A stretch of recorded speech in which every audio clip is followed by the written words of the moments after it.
Assalamualaikum mening көрермендерім, әрі қолдаушыларым, мені қолдап қуаттап жүргендеріңе мың алғыс. Бәріңе де бақ береке ырыс нәсіп етілеймін. Ал енді бүгінгі тыңдайтын әндеріңіз бұрынғыдан сәл өзгешелеу. Себебі бұл 70 жастан асқандарға арналған өлең. Себебі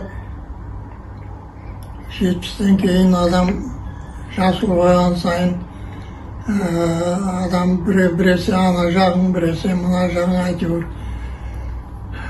ауру меңдеп алады екен.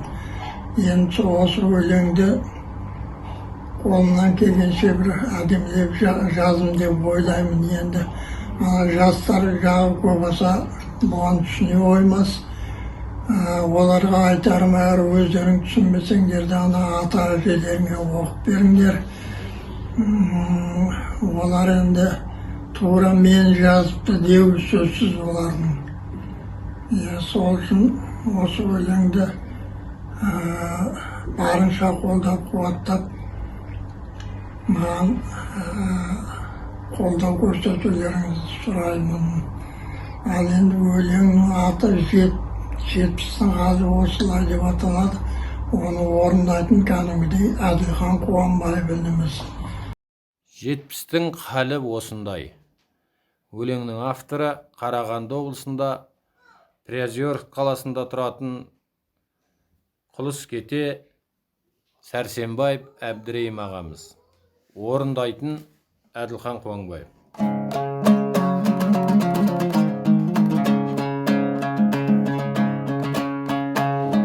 Мұз үстінде жүргендей аяқтынық баса алмай тұсау салып бүргендей адымыңды аша алмай әудем жер жүрсең қаларсың ентігіңді баса алмай отырарсың тағдырдың жазғанынан қаша алмай тыңдасаң мені досым ей 70-тің жайы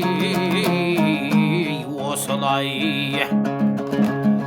қуаты бітер шамдай боп кіреуке тартар көзіңіз тіс сиреп ауыз таңдай боп бұзылады екен сөзіңіз қатарың кеміп қаларсың өзіңізбен өзіңіз қолыңа таяқ аларсың келді деп ұстар кезіңіз тыңдасаңыз шошымай мен көрген 70 осылай